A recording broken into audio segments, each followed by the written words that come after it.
Okay, सबैले मेरो आवाज आएको छ? कमेन्टमा लेखौँ त।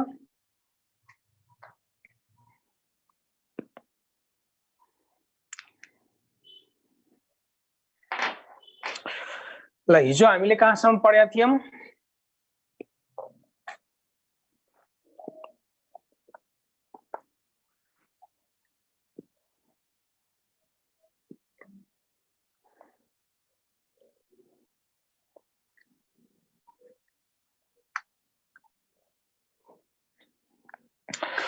ल, हिजो हामीले पढेको कहाँसम्म थियो?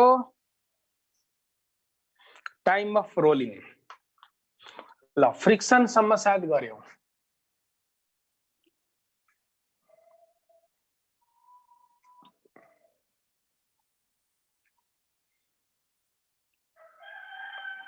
यो बेस एंगल थीटा हो।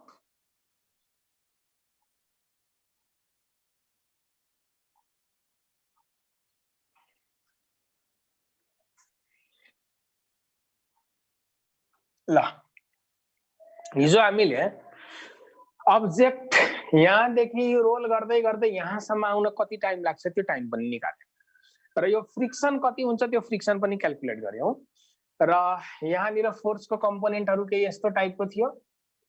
यता एमजी, यता एउटा नर्मल लाइन स्केच गरेर यो एंगल यदि थीटा छ भने एमजी को कम्पोनेन्ट यता के हुन्छ? MG cos theta. यतातिर कम्पोनेन्ट भयो एमजी sin थीटा र यता भयो नर्मल रिएक्सन। यसरी थियो है र हामीले फ्रिक्सनल फोर्स क्याल्कुलेट गर्यौं र अब्जेक्ट रोल गरेर यहाँसम्म आइराखेको छ भने यसमा फ्रिक्सन कति हुन्छ? र फ्रिक्सनको एन्सर सायद यति थियो mg sin थीटा अनि माथि कति थियो? k स्क्वायर थियो सायद, हैन? k square divided by r square plus k square यति थियो। हेर त, एन्सर चेक गर त, फ्रिक्सनको भ्यालु यति निकाले हो।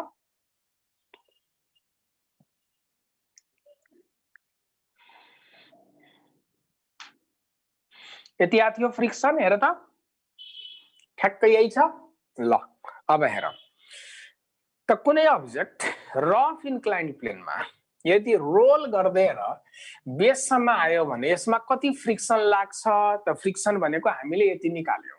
अब ध्यान दिने, यो फ्रिक्सन फेरि स्ट्याटिक फ्रिक्सन हुन्छ। फेरि बल्ल सर यहाँ त रोल गर्दैछ, अब्जेक्ट मोसनमा छ, त यहाँ स्ट्याटिक फ्रिक्सन कसरी लाग्यो?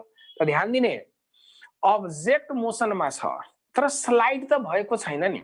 स्लाइड नभएको कारणले गर्दा यो स्ट्याटिक फ्रिक्सन नै हुन्छ। यो जस्तै हामीले जति पनि फर्मुलाहरु डिराइभ गर्यौं सबै केसमा हामीले अब्जेक्टलाई कहीँ पनि स्लाइड भएको कन्डिसन मानेका छैनौं।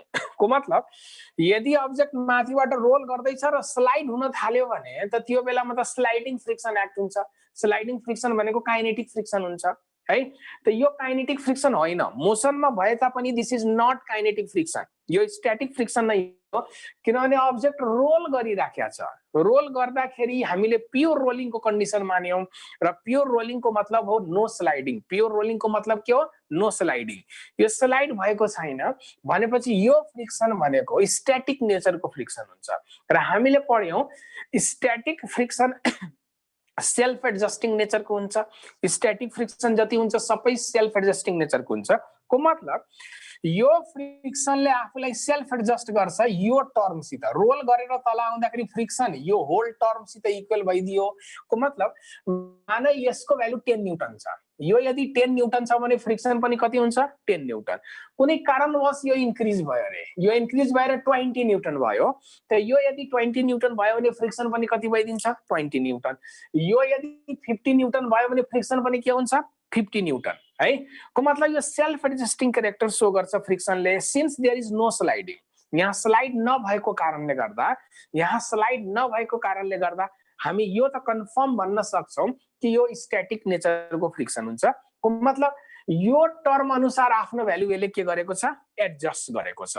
तब आफै सोच त, ठ्याक्क यो क्वान्टिटीको भ्यालु जति छ त्यही अनुसार यसले आफूलाई एडजस्ट गरेर यसलाई स्लाइड हुनबाट रोक्छ। यो यताको राइट ह्यान्ड साइडको टर्म जति न्यूटनको हुन्छ त्यही न्यूटनको यसले आफूलाई के गर्दिन्छ? एडजस्ट गरेर स्लाइड हुनबाट रोक्छ। अनि प्योर रोलिङ चाहिँ के हुन्छ? पोसिबल हुन्छ। तब सोच त, इन्क्लाइन्ड प्लेनले यसमा युज गरेको फ्रिक्सन यति हो, तर इन्क्लाइन्ड प्लेनले यो रोल गर्ने अब्जेक्टमा म्याक्सिमम कति फ्रिक्सन युज गर्न सक्थ्यो त? यसले अहिले युज गरेको फ्रिक्सन यो, तर म्याक्सिमम कति युज गर्न सक्थ्यो त? म्याक्सिमम फ्रिक्सन भनेको त लिमिटिङ फ्रिक्सन हो नि। म्याक्सिमम फ्रिक्सन भनेको के हो? लिमिटिङ। त हामीले पढ्यौं यो स्ट्याटिक फ्रिक्सन जुन हुन्छ लिमिटिङ फ्रिक्सन सितको यस्तो रिलेसनमा हुन्छ। को मतलब इन्क्लाइन्ड प्लेनले यो अब्जेक्टलाई स्लाइड हुनबाट रोक्नको लागि एफ न्यूटनको फ्रिक्सन युज गर्यो, तर यसले म्याक्सिमम कति युज गर्न सक्छ त? म्याक्सिमम युज गर्न सक्ने भनेको त लिमिटिङ हो नि। त मतलब अहिले युज भएको फ्रिक्सन यति हो, अहिले यो रोल गर्ने अब्जेक्टमा युज भएको फ्रिक्सन यति हो, तर म्याक्सिमम कति युज गर्न सक्थ्यो त? म्याक्सिमम भनेको यही फ्रिक्सनले आफ्नो भ्यालु इन्क्रिज गर्दै गर्दै गर्दै गर्दै लगेर लिमिटिङ सित इक्वल भइदिने हैन त? अहिले युज भएको फ्रिक्सन लिमिटिङ भन्दा सानो होला, तर यही फ्रिक्सनको भ्यालु इन्क्रिज हुँदै हुँदै गएर फाइनली यो के सित इक्वल भइदिन्छ? लिमिटिङ सित। त म यसलाई यसरी पनि लेख्न सक्छु, FL greater than equals to F. के गरे हैन, उल्टाइदिया हो, यति मात्र हो। यसलाई मैले यता लेखे, यसलाई मैले यता लेखे, त सिम्बल यस्तो हुनु पर्यो। ठीक। अब लिमिटिङ फ्रिक्सनको फर्मुला के हुन्छ त? लिमिटिङ फ्रिक्सन भनेको त म्यू एस इन्टु आर हो। This will be greater than equals to this used friction. त म्यू एस इन्टु आर, त आर को भ्यालु यहाँ के हुन्छ? आर को भ्यालु यो एमजी कस थीटा सित इक्वल हुन्छ। त आर को ठाउँमा हामी कति लेख्न सक्छौं? mg cos थीटा लेख्न सक्छौं is greater than or equals to f। अब f को भ्यालु कति छ त्यो राख्दियौ, then this will be mg sin theta multiplied by k square divided by k square plus r square, यति भइदिन्छ। हेर त carefully, mu S into are हो, आर को ठाउँमा मैले mg cos थीटा सब्स्टिट्युट गरिदिए र यो फ्रिक्सनको भ्यालु यो मैले यहाँ सब्स्टिट्युट गरिदिए। त यहाँनिर यो mg र mg वाला टर्म क्यान्सल भइदियो है। त mu S is greater than or equals to के भइदिन्छ? cos लाई उता लगिदियो भने त यो कति भइदिन्छ? tan theta is equals to k square divided by k square plus r square, यति भइदिएला।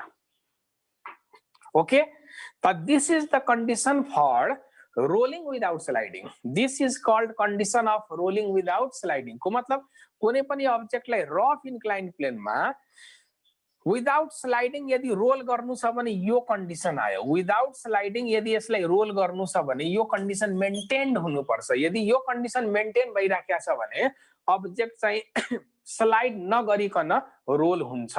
त रोलिङ विदाउट स्लाइडिङ को कन्डिसन कति हो भनेर सोध्यो भने यो एन्सर हुनुपर्छ। रफ इन्क्लाइन प्लेनमा कुनै अब्जेक्ट रोल गर्नु छ तर स्लाइड हुनु छैन भने रोलिङ विदाउट स्लाइडिङ को कन्डिसन के? त यो कन्डिसन हो। हेर त एउटा रेन्ज को फर्ममा एन्सर आइरहेछ। त this is condition of rolling without sliding। This is condition of rolling without sliding। त्यसको कन्डिसन के भयो? त mu S must be greater than or equals to tan theta multiplied by k square divided by k square plus r square. त यो एकदमै important point हो, very very important point. यो के हो? कुनै अब्जेक्ट रफ इन्क्लाइन प्लेनमा role गर्नु छ विदाउट स्लाइडिङ रोल गर्नु छ भने म्यू एस को भ्यालु यो टर्म भन्दा ठुलो जति भए पनि हुन्छ। हेर, यो क्वान्टिटी भन्दा यताको टर्म भन्दा म्यू एस जति ठुलो भए नि हुन्छ, यो स्लाइड हुन दिदैन। तर एटलिस्ट कति हुनुपर्छ? एकदमै मिनिमम कति हुनुपर्छ त? मिनिमम यो सित इक्वल हुनुपर्छ। त यो रोल गर्ने अब्जेक्टलाई स्लाइड हुन नदिनको लागि म्यू एस को भ्यालु यो भन्दा ठुलो जति भए पनि हुन्छ, दैट डज नट म्याटर। तर मिनिमम कति हुन्छ सोध्यो भने त यही हुनु पर्यो नि। मिनिमम भनेको यो यति हुनुपर्छ, मिनिमम म्यू को भ्यालु यति हुनै पर्छ र यो भन्दा ठुलो जति भए पनि चाहिँ यो स्लाइड गर्दैन। यो भन्दा जति ठुलो भए पनि यो स्लाइड गर्दैन। ओके, त अब म म्यू मिनिमम कति हुनु छ भनेर यदि क्वेशन सोधियो, यदि कुनै क्वेशनमा म्यू मिनिमम कति हुनुपर्छ भनेर सोधियो भने त म्यू एस को मिनिमम पोसिबल भ्यालु त यही हुनुपर्छ, is equals to tan theta into k square divided by k square plus r square. Mu को भ्यालु यो भन्दा ठुलो जति भयो नि यो स्लाइड हुँदैन, तर कम से कम यति हुनुपर्छ, यसलाई स्लाइडिङबाट रोक्नु छ भनेर। यति क्लियर? भन छिटो।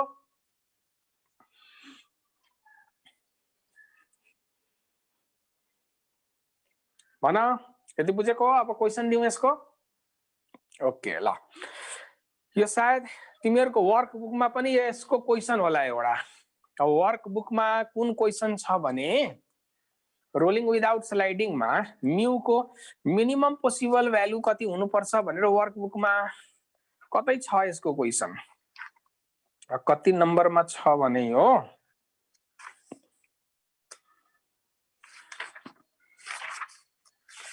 कति नम्बरमा छ हेर त, तिमीहरु पनि हेर त।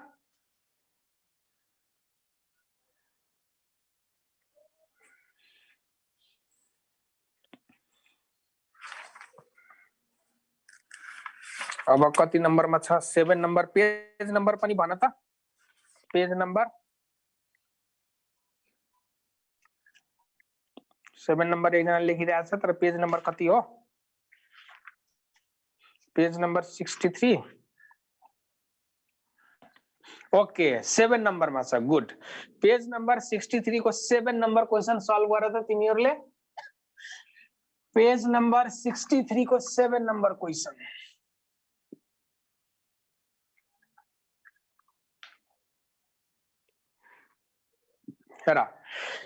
The least coefficient of friction for an inclined plane of inclination alpha with the horizontal in order that a solid cylinder will roll down without slipping is page number, यो पेज नंबर 63 को 7 number question छ। को मतलब एउटा incline plain छ अरे, एउटा incline plain को बेस एंगल कति दियो? अल्फा। यो इन्क्लाइन प्लेन को बेस एंगल चाहिँ अल्फा दिइराछ र यो इन्क्लाइन प्लेनमा एउटा सलिड सिलिन्डरलाई रोल गर्नु पर्ने छ। यो सलिड सिलिन्डर हो, यो सलिड सिलिन्डर भइदियो। विदाउट स्लाइडिङ यो सलिड सिलिन्डरलाई रोल गरेर आउनको लागि म्यू को भ्यालु मिनिमम कति हुन्छ भनेर सोधिरहेछ। हेर त, एक्ज्याक्टली यो फर्मुलामा राखिदियो भने एन आन्सर। र थीटा को ठाउँमा त यहाँ अल्फा छ, त यहाँ म के लेख्छु? tan alpha. अनि यो टर्म्सलाई सिम्प्लिफाई गर्नु पर्यो। त अब ध्यान देऊ त, म सजिलो पार्नको लागि के गर्छु? यो के स्क्वायरलाई डिनोमिनेटरमा ल्याइदिन्छु। के स्क्वायरलाई डिनोमिनेटरमा ल्यायो भने यो के हुन्छ? 1 plus r square by K square लेख्न मिल्छ। हेर त, मैले त्यो के स्क्वायरलाई डिनोमिनेटरमा ल्याइदिएको। अब 1 प्लस के are square by K square solid सिलिन्डरको लागि के हुन्छ त हामीलाई थाहा छ नि। K square by R square solid सिलिन्डरको केसमा 1/2 हुन्छ। हेर त, सलिड सिलिन्डरमा K square by R square को भ्यालु कति हुन्छ? 1/2 हुन्छ। त R square by K square कति होला? त R square by K square भनेको त 2 भइदियो नि, त यसको ठाउँमा 2 राख्न मिल्छ। त 2 राख्ने बित्तिकै आन्सर कति भइदियो? त tan अल्फा बाई 3 भइदियो आन्सर। हेर त, tan अल्फा बाई कति भइदियो? 3 भयो यसको आन्सर। यति क्लियर?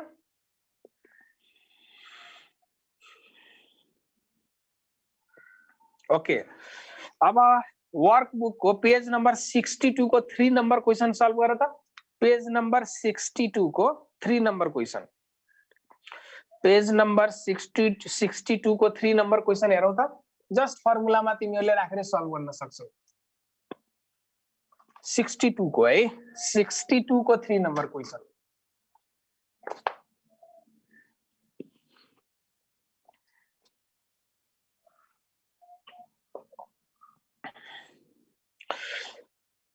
ओके, यसमा भनेको छ a thin uniform circular ring is rolling down an inclined plane of inclination 30 degree without slipping. Its linear acceleration along the inclined plane will be भनेर। त कति सजिलो क्वेशन छ। पेज नम्बर 62 को क्वेशन नम्बर 3 हेर त, एउटा इन्क्लाइन प्लेन छ अरे, यसको बेस एंगल यो थीटा भनेको 30 डिग्री छ। माथिबाट एउटा रिङ चाहिँ रोल गर्दै आउँदैछ, त सेन्टर अफ मास को एक्सिलरेशन कति होला भनेर सोधियो। त्यही सोधि हैन? It's linear acceleration along the incline plane is the linear acceleration भनेकै त सीएम को एक्सिलरेशन हो। त हामीले रोल गरेर तल आयो भने एक्सिलरेशन को फर्मुला के निकालेको थियौ?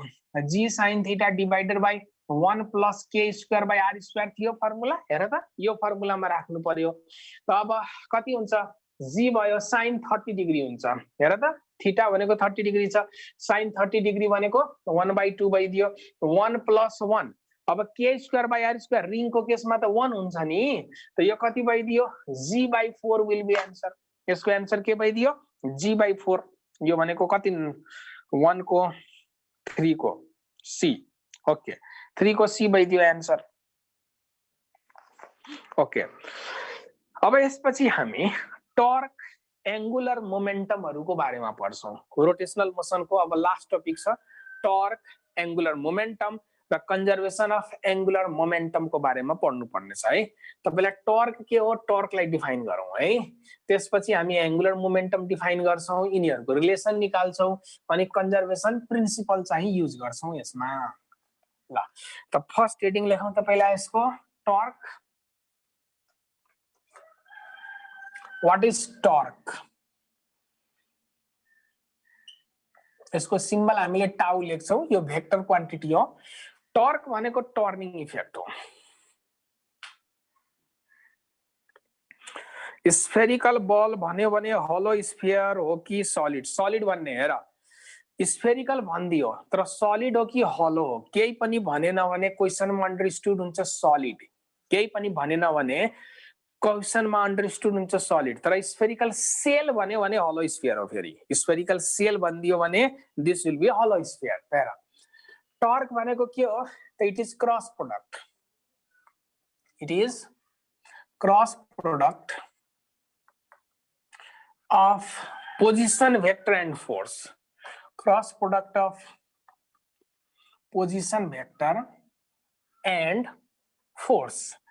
पोजिशन भेक्टर र फोर्स को क्रस प्रोडक्ट हो टर्क। टर्क के हो त टर्क भनेको यो पोजिशन भेक्टर र फोर्स को क्रस प्रोडक्ट हो र यसैलाई हामीले टर्निङ इफेक्ट पनि भन्छौं। It is turning effect, it is turning effect.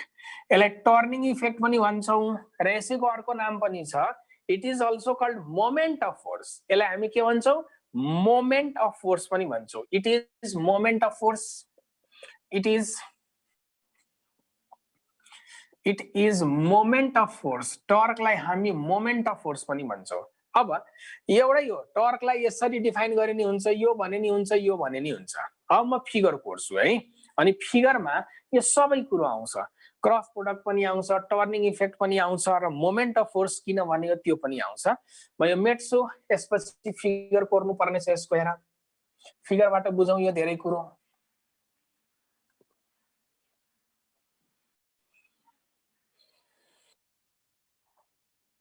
अब हेर सपोज गर यो y एक्सिस हो and this is x axis मानेको मैले। अब यो ओरिजिन हो, यहाँनिर एउटा पी पोइन्ट छ, ठीक यो पी पोइन्ट छ र यो पी पोइन्टमा फोर्स यता लाग्दैछ। अब force is acting at this P point in this direction, force लाग्दैछ।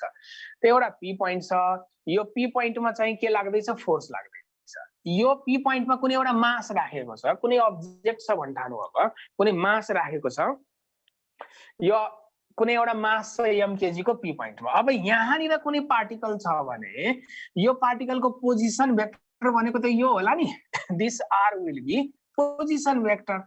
ओरिजिनबाट पार्टिकलको पोजिसनसम्म जोड्ने भेक्टरलाई हामी के भन्छौं पोजिसन भेक्टर। त अब यसमा टर्क कति लागिरहेछ कसको रेस्पेक्टमा ओरिजिनको रेस्पेक्टमा। जस्तै यो पोइन्टलाई म रिफरेन्स माने, यो पोइन्टलाई मैले के माने रिफरेन्स। यो पोइन्टलाई रिफरेन्स मान्दाखेरि यहाँनिर टर्क यो फोर्सको कारणले कति लागिराखेको छ त ध्यान दिने। टर्क एउटै अब्जेक्टमा लाग्ने टर्क अलग अलग रिफरेन्सबाट हेर्दाखेरि फरक फरक हुन्छ। टर्क भनेको फोर्स जस्तै कन्स्ट्यान्ट क्वान्टिटी हुँदैन। अब मैले यो पोइन्टलाई रिफरेन्स मान्दाखेरि यहाँ जति टर्क आउँछ, मैले यहाँ कुनै अर्को पोइन्टलाई रिफरेन्स माने भने फेरि बेग्लै आउँछ टर्कको भ्यालु। फेरि यता कुनै पोइन्टलाई रिफरेन्स माने भने फेरि टर्कको बेग्लै एन्सर आउँछ। त्यसैले जहिले पनि टर्क निकाल्दाखेरि हामी के गर्छौं एउटा पोइन्टलाई पहिला रिफरेन्स लिन्छौं कसको रेस्पेक्टमा टर्क निकालेको। तर फोर्स त्यस्तो हुँदैन, फोर्स जुनसुकै पोइन्टको रेस्पेक्टमा पनि एउटै हुन्छ।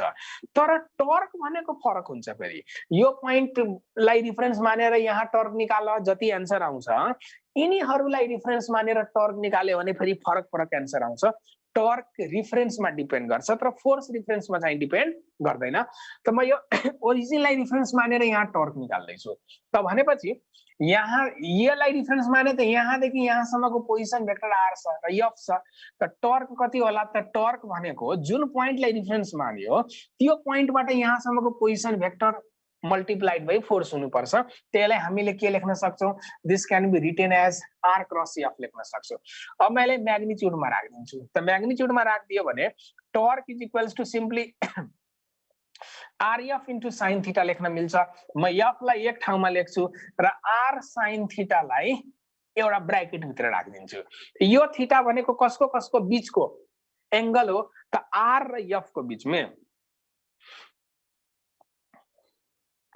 आर र एफ को बीच को एंगल हो। यो थीटा भनेको हेर त जुन दुईटा भेक्टर को बीच में क्रस प्रोडक्ट लिन्छ तिनीहरुको बीच को एंगल हुन्छ थीटा। त थीटा भनेको यताको एंगल हो भन्यो भने रङ हुन्छ। किन त हामीले भेक्टर टपिक में पढिसकेका छौं दुईटा भेक्टरहरुको बीचको एंगल भनेको टेल र टेल को बीचको एंगल हुन्छ। दुईटा भेक्टरहरुको बीचको एंगल भनेको टेल र टेल को बीचको एंगल हुन्छ। तब आर यहाँनिर छ, एफ को टेल यहाँनिर छ, तर यो एंगल मैले यो दुईटाको बीचको लियो भने रङ हुन्छ। किन त फोर्स को टेल यहाँ छ तर आर को हेड यहाँ छ। तब दुईटाको एंगल आइडेन्टिफाई गर्नु छ भने कुनै एउटालाई प्यारलल शिफ्ट गर्नु पर्यो अनि प्यारलल शिफ्ट गरिसकेपछि टेल र टेल एक ठाउँमा ल्याउनु पर्यो अनि त्यसपछि एंगल भन्न मिल्छ।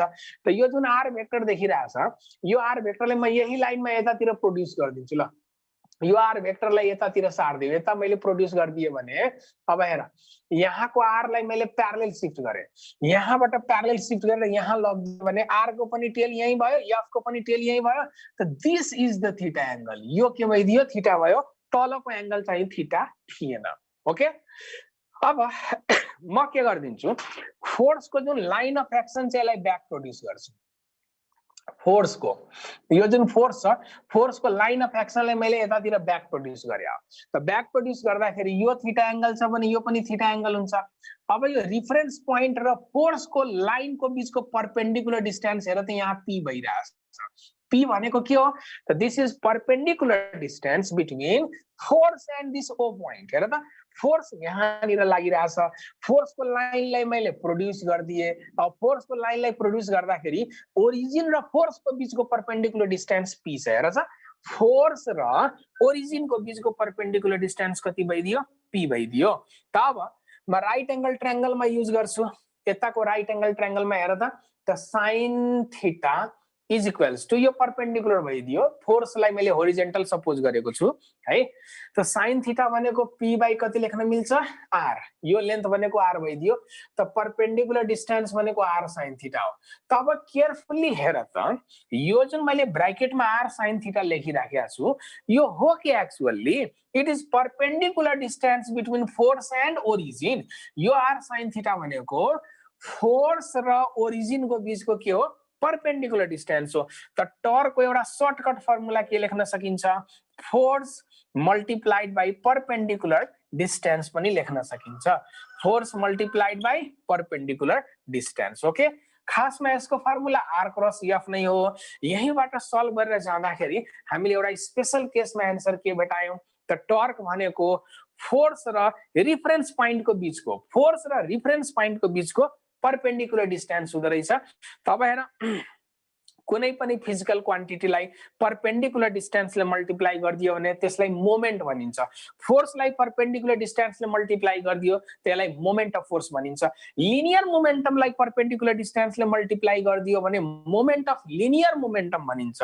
मासलाई परपेंडिकुलर डिस्टेंसले मल्टिप्लाई गरिदियो भने मोमेन्ट अफ मास भनिन्छ। त फोर्सलाई परपेंडिकुलर डिस्टेंसले मल्टिप्लाई गरेकोले टर्क को अर्को नाम पनि राखियो, के राखियो मोमेन्ट अफ फोर्स भनेर राखियो। यति बुझियो भन छिटो।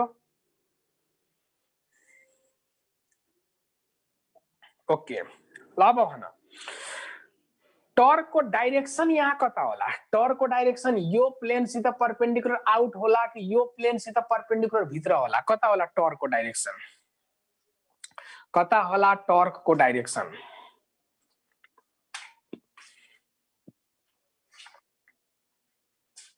परपेंडिकुलर भित्र कि बाहिर। टर्क भनेको r क्रस f हो। टर्क भनेको के हो आर क्रस एफ हो त आर लाई एफ तिर रोटेट गर अनि राइट ह्यान्ड को रोटेसन रुल युज गर अब ध्यान दिने दुईटा भेक्टरको बीचमा क्रस प्रोडक्ट को डाइरेक्सन निकाल्दाखेरि एउटा कुरो के ध्यान दिनुपर्छ भने क्रस प्रोडक्ट निकाल्ने बेलामा दुईटाको टेल एक ठाउँमा छ कि छैन त्यो हेर्नुपर्छ टेललाई एक ठाउँमा राखेर अनि त्यसपछि ए क्रस बी को डाइरेक्सन निकाल्निन्छ त हेर त आर फेरि आर भेक्टर को टेल यहाँ छ एफ को पनि टेल यहाँ छ त यहाँनिर टेल छ त आर लाई एफ तिर रोटेट गर त आर लाई मैले एफ तिर रोटेट गरेँ नि यस्तो क्लकवाइज रोटेसन देखे त मैले कर्ल गरेँ राइट ह्यान्डलाई यसरी कर्ल गर्दाखेरि मेरो थम्बले भित्र पोइन्ट गर्यो त यो पार्टिकुलर पोइन्टमा टर्कको डाइरेक्सन यो प्लेनसित परपेन्डिकुलर भित्र छ त यहाँ क्रसको सिम्बल दिनुपर्छ प्लेनसित परपेन्डिकुलर कता छ भित्र त यहाँ के को सिम्बल दिनु पर्यो क्रसको सिम्बल दिनु पर्यो ओके ल ठीक छ अब यसपछि हामी के गर्छौं एंगुलर मोमेन्टम के हो एंगुलर मोमेन्टमलाई ल्याउँछौं त्यसपछि टर्क र एंगुलर मोमेन्टमको रिलेसन हेर्छौं हामी है यो मेटौं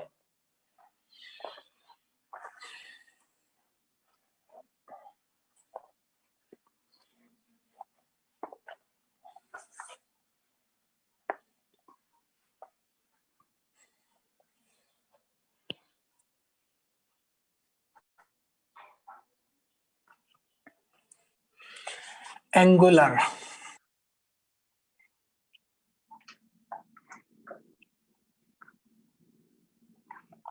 यल र भेक्टर क्वान्टिटी अब हेर एंगुलर मोमेन्टम भनेको यो पनि क्रस प्रोडक्ट हो कसको बीचको क्रस प्रोडक्ट त पोजिसन भेक्टर र लिनियर मोमेन्टम को बीचको क्रस प्रोडक्ट हो it is cross product of position vector and linear momentum position vector and linear momentum it is also called moment of linear momentum it is moment of linear momentum यसलाई हामी moment of linear momentum पनि भन्छौं किन त यो भनेको linear momentum multiplied by perpendicular distance आउँछ एकछिनपछि आउँछ linear momentum multiplied by perpendicular distance therefore it is called moment of linear momentum अब फिगर हेरौं फिगरबाट धेरै कुरो क्लियर हुन्छ हामीलाई है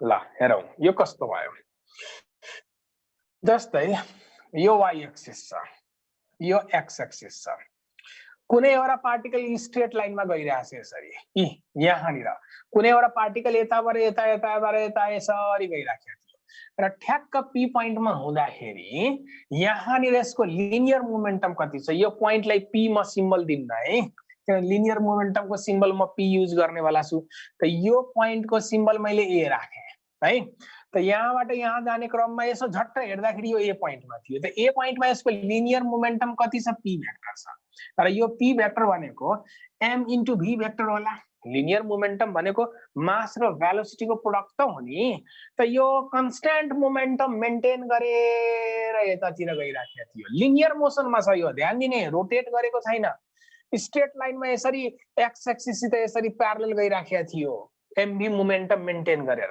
अब यहाँनिर हुँदाखेरि यसको पोजिसन भेक्टर कति होला त यहाँनिर हुँदाखेरि यसको पोजिसन भेक्टर त r होला यो ओरिजिन हो अब ओरिजिनको रेस्पेक्टमा यहाँनिर एंगुलर मोमेन्टम कति छ त एंगुलर मोमेन्टम यहाँनिर यदि यल छ भने L vector will be r vector cross p vector लेख्न मिल्छ okay this implies that this L will be rp into sin theta लेख्न मिल्छ र यो थीटा भनेको कसको बीचको एंगल हो त r भेक्टर र p भेक्टरको बीचको एंगल त r भेक्टरलाई म प्यारलल शिफ्ट गर्दिन्छु यतातिर ओके टेल एक ठाउँमा आयो त यो एंगल थीटा भयो अब यहाँबाट ब्याक प्रोड्युस गर्दाखेरि यो जुन लेन्थ देखिराखेको छ यो लेन्थ भनेको परपेन्डिकुलर डिस्टेन्स हो परपेन्डिकुलर डिस्टेन्सको सिम्बल मैले स्मल p लेखिदिए है परपेंडिकुलर डिस्टेंस को सिंबल मैले के लेख दिए स्मॉल p।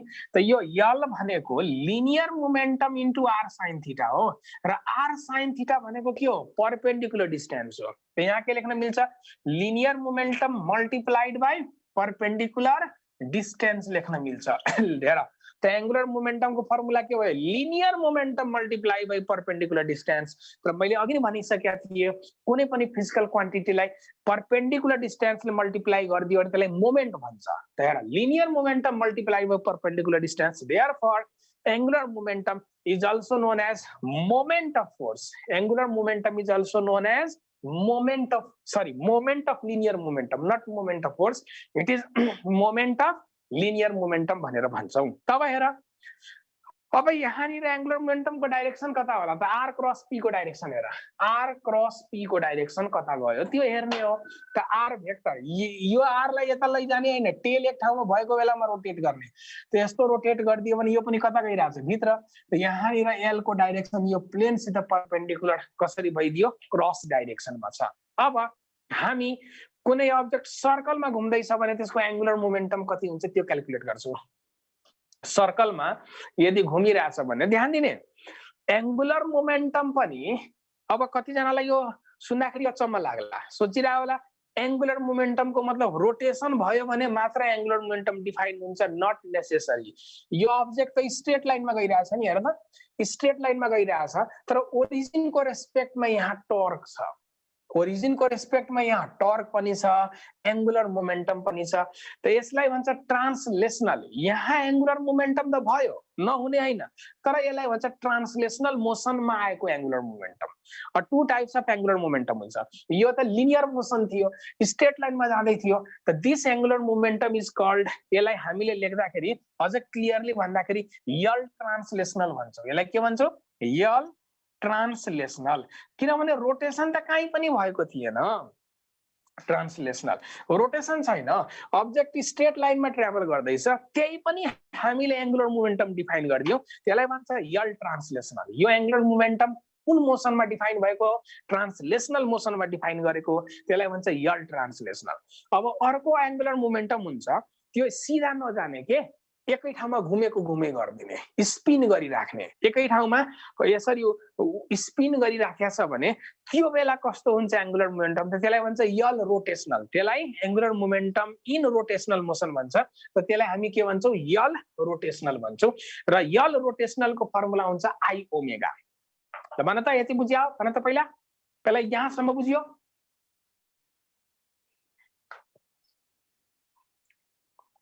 ओके ल अब यदि कुनै अब्जेक्ट स्पिन गर्दैछ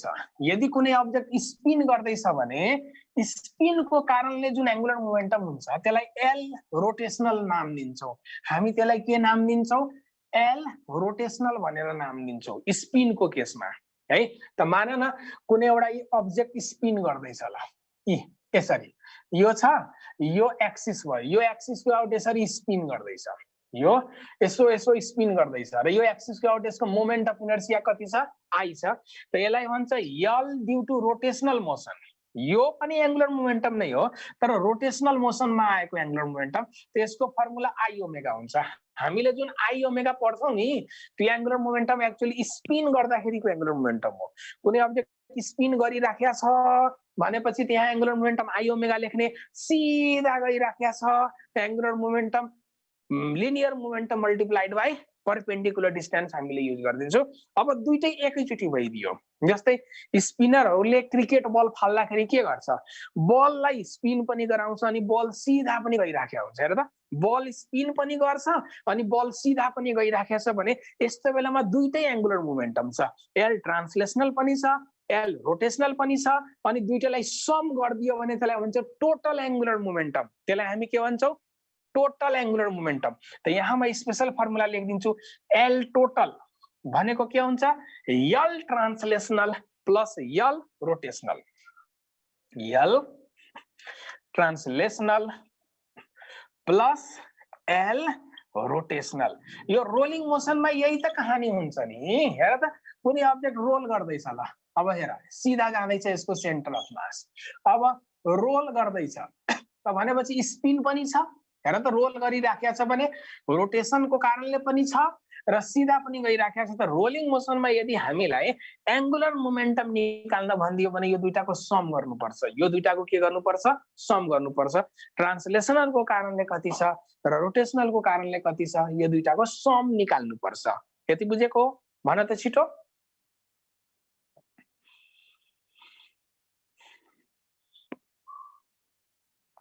हेर अब हामी इलेक्ट्रोनको एंगुलर मोमेन्टम निकाल्छौं। इलेक्ट्रोन या कुनै अब्जेक्ट सर्कलमा घुम्दैछ भने एंगुलर मोमेन्टम अफ इलेक्ट्रोन भनेको mvr लेख्छौं नि। एंगुलर मोमेन्टम अफ इलेक्ट्रोन भनेको mvr हामी लेख्छौं। त भन आफै सोच, mvr जुन लेखिराखेको छ यो ट्रान्सलेसनल होला कि रोटेसनल होला भन त। इलेक्ट्रोन को एंगुलर मोमेन्टम इज mvr भनेर लेख्छ। यो ट्रान्सलेसनल मोसनलाई कन्सिडर गरेर निकालेको होला कि रोटेसनलाई? करेक्ट, यो ट्रान्सलेसनल मोसनलाई चाहिँ निकालेको हो। जस्तै यस्तो हेर, यो न्यूक्लियस छ, दिस इज न्यूक्लियस। यहाँनिर एउटा इलेक्ट्रोन छ, इलेक्ट्रोन यसो यसो घुम्दैछ। त हामीले इलेक्ट्रोनको लिनियर मोमेन्टम p भनेको mv लिन्छौं।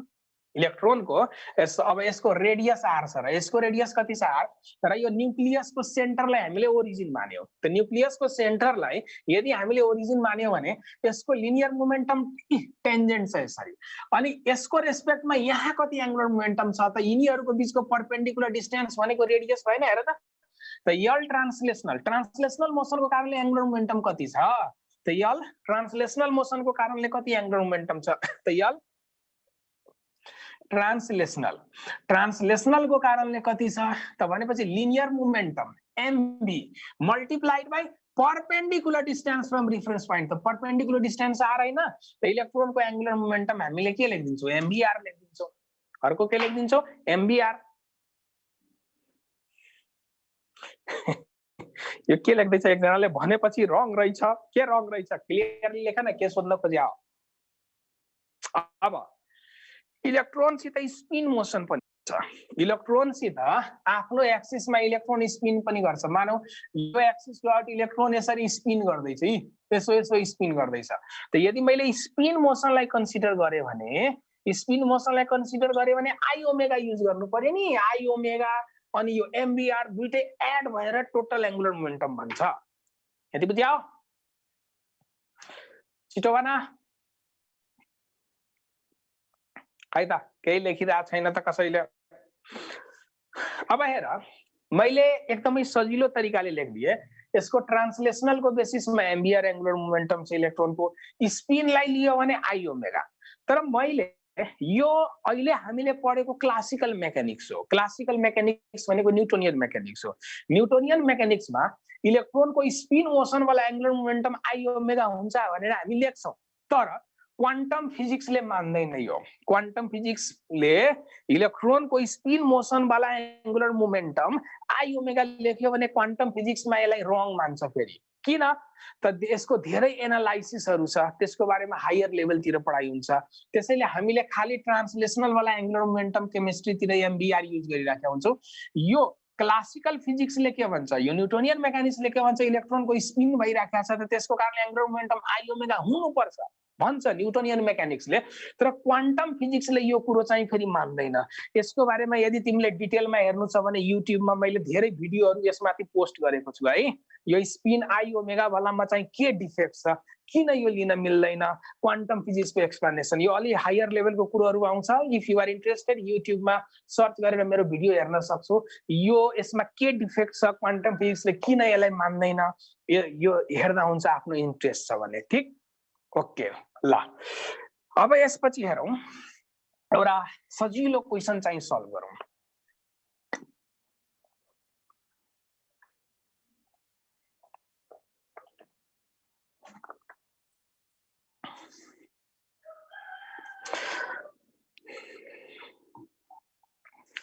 राजेश लेक्चरमा हेर्ने युट्युबमा एउटा जीएस अनलाइन फिजिक्स छ, अर्को राजेश लेक्चर छ।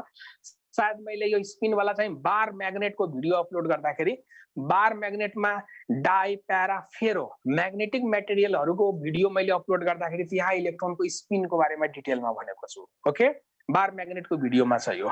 ल अब एउटा क्वेशनबाट सल्भ गरौँ। यो एकदमै रमाइलो क्वेशन छ यो। यो एक्स एक्सिस, यो वाई एक्सिस, यो ओरिजिन भयो है।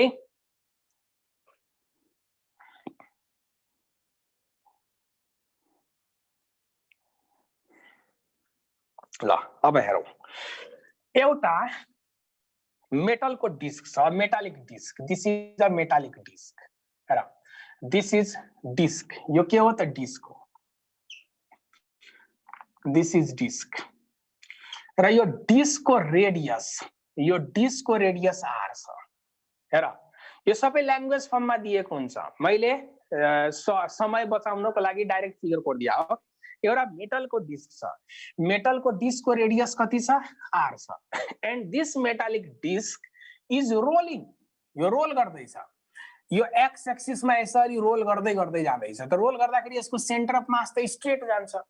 And its centre of mass is moving in this direction. र सेन्टर अफ मास मुभ भइरहेछ कति भेलोसिटीले? Velocity of centre of mass is v। A metallic disc having radius r and mass m. यसको मास पनि छ, डिस्कको मास m छ है। यसको मास कति छ? m.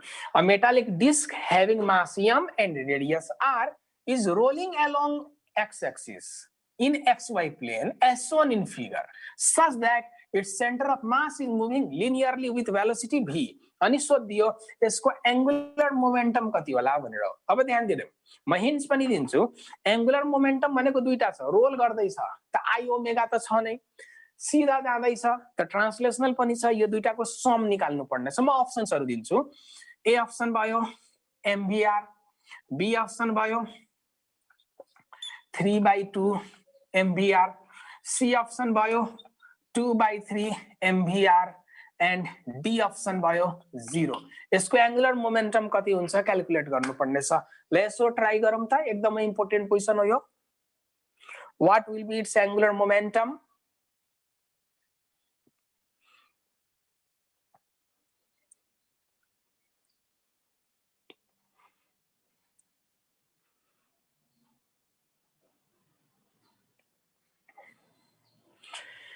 ओके, धेरैले बी अप्सन भन्दैछ, धेरैले भने, दुई जनाले भनेको छ बी अप्सन। ओके, अर्को पनि आयो। बी अप्सन नै करेक्ट आन्सर हो, 3/2 एमभीआर हुन्छ।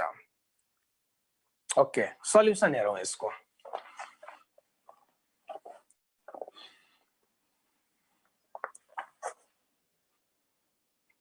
ल, अब एंगुलर मोमेन्टम मतलब टोटल निकाल्ने हो नि।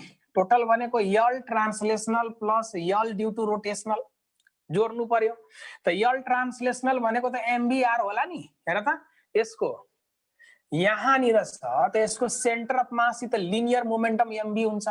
अब ओरिजिनको रेस्पेक्टमा निकाल्दैछु त एमभी लाई ब्याक प्रोड्युस गरे मैले। हेर त, यहाँनिर छ त यसको टोटल मास यहाँ कन्सन्ट्रेट भएको जस्तो बिहेभ गर्छ नि, यतातिर एमभी छ। लिनियर मोमेन्टमको डाइरेक्सन यो छ।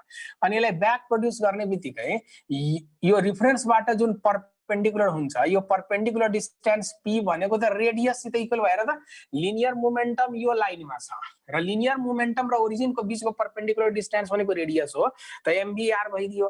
अनि प्लस रोटेशनको कारणले कति हुन्छ त? त्यो आई ओमेगा हुन्छ। त ओके, त यो कति होला?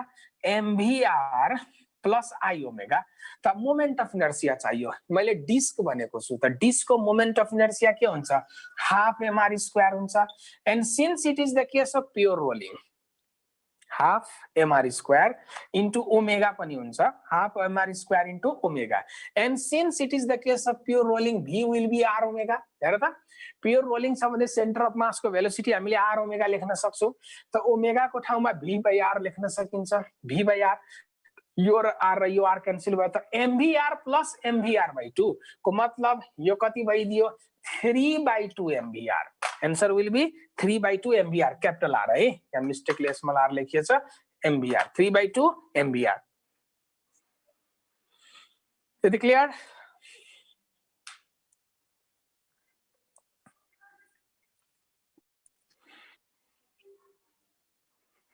यति बुझेको भन छिटो। ल, अब यसपछि रोटेशनल मोसनको लास्ट टपिक छ conservation of angular momentum. Conservation of angular momentum.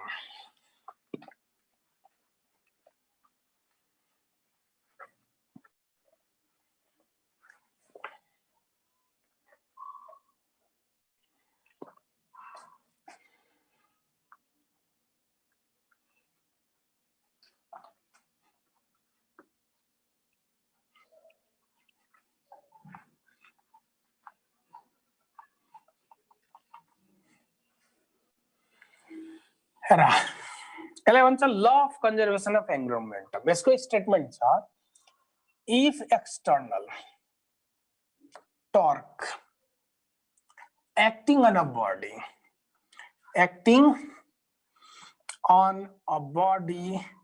is zero,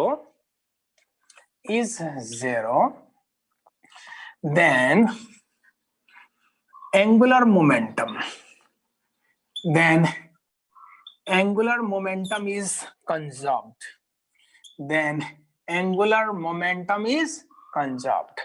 कुनै पनि अब्जेक्टमा एक्ट हुने यदि एक्सटर्नल टर्क 0 छ को मतलब बाहिरबाट कुनै टर्क लागिराखेको छैन तर त्यो अब्जेक्ट रोटेट गर्दैछ, आफसे आफ रोटेट गर्दैछ, इन्ट्रिन्सिक प्रोपर्टी भयो त्यसको। बाहिरबाट कुनै एक्सटर्नल टर्क नलागिकन पनि अब्जेक्ट रोटेट गर्न सक्छ है। जस्तै अर्थ जुन छ आफ्नो एक्सिसमा स्पिन गर्दैछ यसरी हो, त्यसरी स्पिन गर्दाखेरि बाहिरबाट त कसैले टर्क लगाएको छैन तर स्पिन चाहिँ गरिराखेको छ, इलेक्ट्रोन स्पिन गर्छ आफै, बाहिरबाट त कुनै टर्क लागिराखेको छैन। त्यस्तो बेलामा एंगुलर मोमेन्टम चाहिँ के हुन्छ, कन्जर्भ हुन्छ। को मतलब एंगुलर टर्क भनेको के हो, torque is dl by dt, the rate of change of angular momentum. र टर्क 0 भइदियो भने के हुन्छ त, टर्क यदि 0 भइदियो भने dl इक्वल्स टु 0 भइदिन्छ। म बोथ साइड इंटीग्रेशन गरिदिन्छु, इंटीग्रेशन गरे dl को इंटीग्रेशन l हुन्छ, 0 को इंटीग्रेशन के हुन्छ, कांस्टेंट हुन्छ। हेर त टर्क 0 भयो भने एंगुलर मोमेन्टम कांस्टेंट भइदियो। त यल कांस्टेंट को मतलब के त, यल को मतलब त आई ओमेगा हुन्छ नि, यल भनेको आई ओमेगा हो। त आई र ओमेगा को प्रोडक्ट के भइदियो, कांस्टेंट भइदियो। त यदि दुईटा फिजिकल क्वान्टिटी को प्रोडक्ट कांस्टेंट छ भने एउटा बढ्यो भने अर्को घट्छ। को मतलब if moment of inertia increases then angular velocity decreases. Okay, below 20% charge भएर यस्तो भयो होला एकैछिन है। ल तब ध्यान हो दुईटाको प्रोडक्ट कन्स्टेन्ट छ। त यदि मोमेन्ट अफ इनर्शिया इन्क्रिज भयो भने एंगुलर वेलोसिटी चाहिँ के हुन्छ, डिक्रिज हुन्छ। यदि मोमेन्ट अफ इनर्शिया डिक्रिज भयो भने एंगुलर वेलोसिटी चाहिँ के हुन्छ, इन्क्रिज हुन्छ। किन त दुईटाको प्रोडक्ट कन्स्टेन्ट हुनु पर्यो। त कन्स्टेन्ट मेन्टेन गर्नको लागि एउटा बढ्यो भने अर्को अटोमेटिकली घट्न थाल्छ, कम्पेन्सेट गर्नको लागि। यसैको अब हामी केही प्र्याक्टिकल इक्जाम्पल्सहरु हेर्छौं। यसको केही प्र्याक्टिकल इक्जाम्पल्सहरु हेरौं।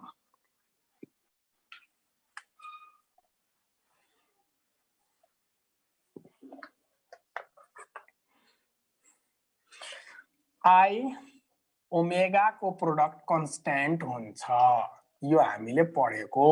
ल तब हेर, फर्स्ट प्र्याक्टिकल इक्जाम्पल छ बैलेट डान्सर को केसमा। अब बैलेट डान्सर को केस हेरौं, यसमा कसरी एंगुलर मोमेन्टम कन्जर्भ हुन्छ। त म दुईटा फिगर कोर्छु यहाँ पहिला।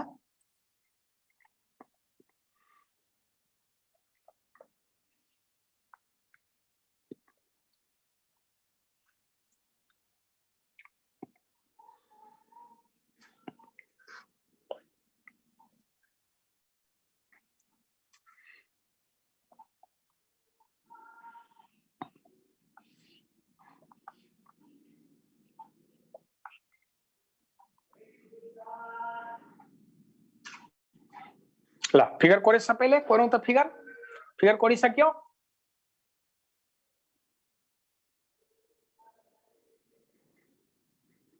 फिगर कोर्यो भन छिटो।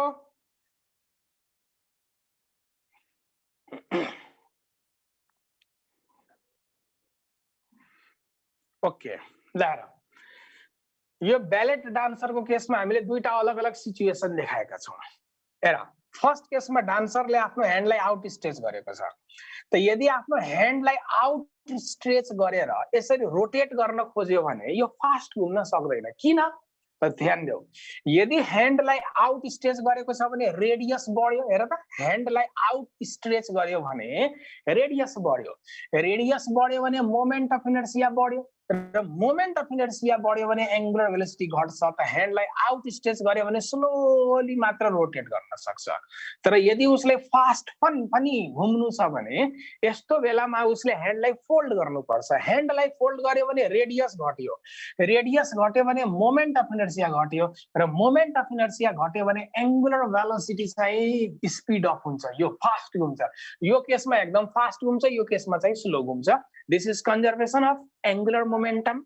ओके यो मेटम अर्को एक्जाम्पल छ प्लानेटरी मोसन सनको वरिपरि अर्थ घुम्दाखेरि रियलमा यो कस्तो पाथमा घुम्छ त यो घुम्ने पाथ भनेको इलिप्टिकल पाथ हुन्छ हामीले ग्रेभिटेसनमा सजिलोको लागि सर्कुलर पाथ मानियौं तर रियलमा सर्कुलर पाथ हैन यो इलिप्टिकल पाथ हो र सनको वरिपरि प्लानेट घुम्दाखेरि इलिप्टिकल पाथमा घुम्दाखेरि सनलाई इलिप्सको फोकसमा राखेर घुम्छ त फोकसमा राखेर घुम्दाखेरि कुनै बेला अर्थ सनको एकदम नजिक आउँछ कुनै बेला एकदम टाढा जान्छ र यो फेनोमेनामा पनि एंगुलर मोमेन्टम चाहिँ के हुन्छ कन्जर्भ हुन्छ प्लानेटरी मोसनको केसमा त यसबाट एउटा फर्मुला पनि छ यो वर्कबुकमा एउटा क्वेशन पनि दिएको छ त्यो क्वेशन पनि सल्भ हुन्छ यो एक्जाम्पलबाट हेर जस्तै यो इलिप्टिकल पाथ भयो यो सन भनेको फोकसमा पर्छ यहाँनिर कतै फोकस हुन्छ फोकस भनेको इलिप्सको सेन्टर हैन कि सेन्टर भन्दा अलि वरनै हुन्छ अब अर्थ यसको वरिपरि सर्कलमा घुम्दाखेरि कुनै बेला अर्थ धेरै टाढा पुग्ला कुनै बेला अर्थ चाहिँ एकदमै नजिक आइपुग्ला त कति नजिक आयो त क्लोजेस्ट डिस्टेन्स भनेको r1 हो र फार्देस्ट डिस्टेन्स भनेको के हो r2 भइदियो त एकदमै टाढा जाँदाखेरि यसको भेलोसिटी v2 नजिक आउँदाखेरि यसको भेलोसिटी कति छ v1 तब हेर सनलाई फोकसमा राखेर घुम्दैछ सेन्टरमा राखेर यसो यसो घुम्दैछ इलिप्समा तब सोच इलिप्सको सेन्टर हैन फोकसमा राखेर घुम्दैछ तब ध्यान देऊ त जब यो अर्थ सनबाट धेरै टाढा जान्छ रेडियस बढ्यो हेर अर्थ जब सनबाट धेरै टाढा जान्छ रेडियस बढ्यो त यहाँ रेडियस बढेको कारणले गर्दा मोमेन्ट अफ इनर्शिया बढ्यो मोमेन्ट अफ इनर्शिया बढ्यो भने ओमेगा लो भइदिन्छ त टाढा जाँदाखेरि अर्थको एंगुलर भेलोसिटी एकदमै स्लो भइदिन्छ तर नजिक आयो अब नजिक आयो भने रेडियस घट्यो भने के हुन्छ मोमेन्ट अफ इनर्शिया घट्यो जसको कारणले एंगुलर भेलोसिटी चाहिँ इन्क्रिज भइदिन्छ त जब सनको नजिक हुन्छ अर्थ एकदम फास्ट क्रस गर्छ तर टाढा गयो भने स्लो भइदिन्छ अर्थ यी एंगुलर भेलोसिटी घट्यो एकदमै स्लो भयो नजिक आयो भने स्पिड बढ्छ फेरि यता गयो भने स्लो हुँदै जान्छ फेरि यो स्लो यसरी स्लोली नजिक आयो भने स्पिड बढ्न थाले एकदम फास्ट क्रस गर्छ यसरी एंगुलर मोमेन्टम चाहिँ के हुन्छ कन्जर्भ हुन्छ तब यहाँनिरको एंगुलर मोमेन्टम यदि L1 छ र यहाँनिरको एंगुलर मोमेन्टम L2 छ भने L1 इक्वल्स टु के हुनुपर्छ L2 र एंगुलर मोमेन्टम भनेको त mvr यहाँनिरको एंगुलर मोमेन्टम mvr लेख्यो भने m यहाँको भेलोसिटी v1 छ त v1 * r1 यहाँनिरको एंगुलर मोमेन्टम पनि mvr त यहाँ के लेख्छु m v2 इन्टु कति लेख्छु r2 मास र मास क्यान्सल भयो त एउटा फर्मुला आयो v1 r1 इक्वल्स टु कति हुन्छ v2 r2 v1 r1 equals to के हुन्छ v2 r2 भइदियो त यो पनि एउटा अब्जेक्टिभ क्वेशन छ वर्कबुकमा कतै दिएको छ एकदमै नजिक हुँदाखेरि भेलोसिटी v1 छ एकदमै टाढा हुँदाखेरि भेलोसिटी v2 छ क्लोजेस्ट डिस्टेन्स r1 छ फार्देस्ट डिस्टेन्स r2 छ त यो दिएको हुन्छ यो चारवटा मध्ये कुनै तीनटा दिएको हुन्छ र फोर्थ वन चाहिँ सोधिराख्यो हुन्छ हो इलिप्सको दुईटा फोकस हुन्छ इलिप्सको चाहिँ दुईटा फोकस हुन्छ त एउटा फोकस यहाँ छ भने अर्को फोकस यहाँ हुन्छ सनलाई कुनै एउटा फोकस मानेर अर्थ चाहिँ घुमिराख्यो हुन्छ यति क्लियर ओके ल यसैमा बेस्ट एउटा अब्जेक्टिभ क्वेशन पनि हेरौं आजको लेक्चरको लास्ट क्वेशन क्वेशन छ if earth suddenly shrinks to half its radius then what will be the duration of day अर्थ कुनै कारणवश श्रिंक भएर हाफ रेडियस को भइदियो भने ड्युरेसन अफ डे कति हुन्छ भनेर if earth shrinks to half its radius then find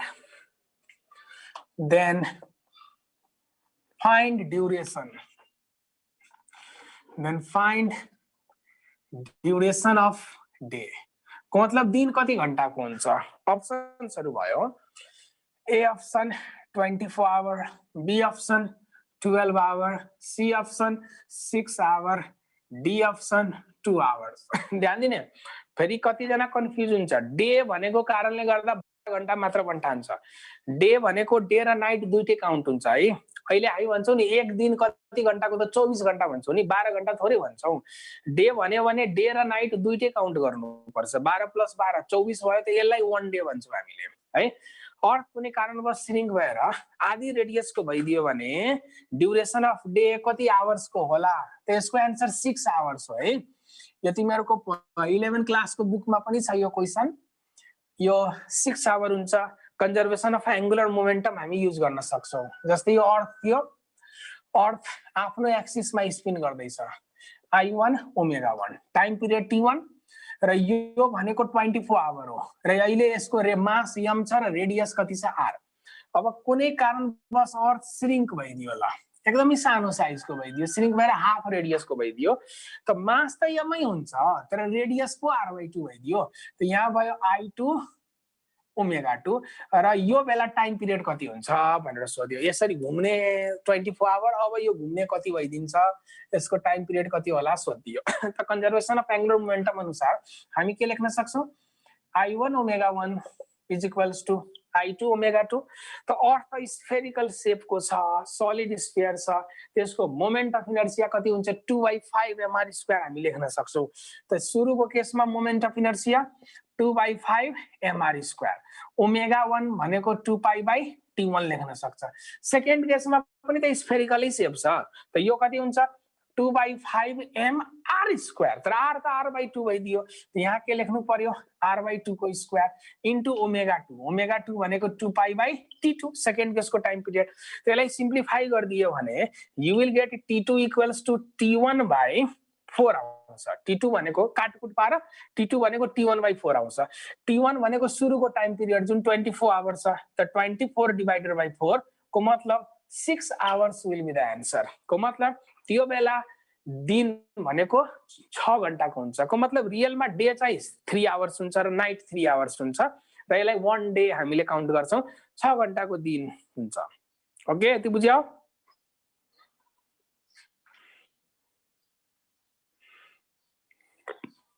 यति क्लियर? यति बुझ्यौ? ल, यसै क्वेसन सँगै हाम्रो रोटेशनल मोसन टपिक पनि सक्यो है। नेक्स्ट क्लासमा हामी अर्को च्याप्टर सुरु गर्छौं। अर्को च्याप्टर कुन छ पढाउनु पर्ने? के एसएचएम बाँकी छ? अर्को सरले के सुरु गरेका छन्? Okay, next SHM. ल, अब नेक्स्ट क्लासमा चाहिँ हामी सिम्पल हार्मोनिक मोसन पढ्छौं है। आज चाहिँ यति गरौँ। मैले इन्ड गरे क्लास आजको। ल, सबैलाई ह्यापी सरस्वती पूजा।